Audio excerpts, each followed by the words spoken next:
Hey friends, I want to give a quick comparison between what is pretty much a standard cheapest on the market champion indicator made in Taiwan and an indicator I recently purchased that I thought was going to be great, and unfortunately it's not.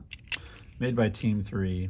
I think this indicator could be great, but it is not, and I'm returning it. So I'm going to talk about why, and I'll be doing a few more indicator commentaries as I continue to search for my favorite indicator. So first and foremost, maybe the most divisive thing is I like ball and strike, because that's how I call it out loud.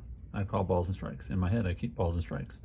So why most indicators are made with strike and then ball, I don't know. That's a different argument for another time. So let's just talk about these. First, this one is a 3-2-2 and then ending. So 3 meaning it does not go to 4 balls. It doesn't need to go to 4 balls. Once it goes to 0, then you know you're at 4 balls. This is the same, 3-2-2. So after 3 it goes to 0, and after 2 it goes to 0. All right, so let me talk about why I would actually prefer, and do actually prefer, this indicator over this one. And this one costs $20. This one costs about $3 if you're buying a multi-pack, which I encourage you to do. So first, well, let's just stay focused on this one. The build of this is an aluminum. It's kind of a darker metal, which I do like. I do like the look of that. But as you can hear, right, it is very jiggly. I would say its travel is loose. It's rickety is a word my son used. Visibility is pretty good.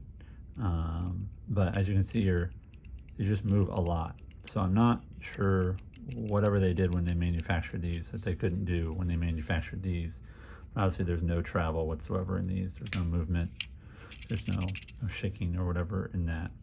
So comparatively, you know, I like how shallow this is versus how deep this is. At night these can be hard to read, and so you have to kind of angle it towards a light source. So I do like how shallow it is, but the biggest thing is, in my opinion, is how difficult it is to rotate these. It is too much work, especially this one with this finger. If there's any moisture at all on your finger, it's just really hard. And the grips, if you can see, are pretty close together versus these. They're deeper, and I don't know if they're further apart, but they're just easier. And I think part of it is, I think these are tighter than this one.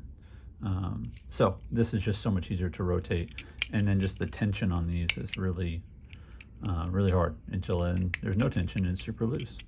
So I will be returning this one. I would like for this to be great. It's just not. It's certainly not for 20 bucks versus, you know, $3 or whatever.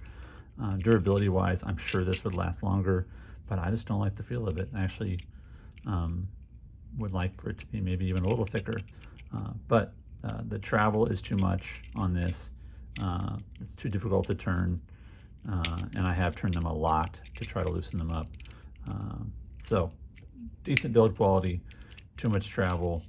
I do like the 3-2-2. I do like ball strike. I think the readability is fine, but unfortunately it is not 6 or 7 times better than the $3 one. So I've got a few other indicators on order that I'll be reviewing and trying to modify with notches and things like that. But unfortunately I would stay away from this one, just not worth the extra investment.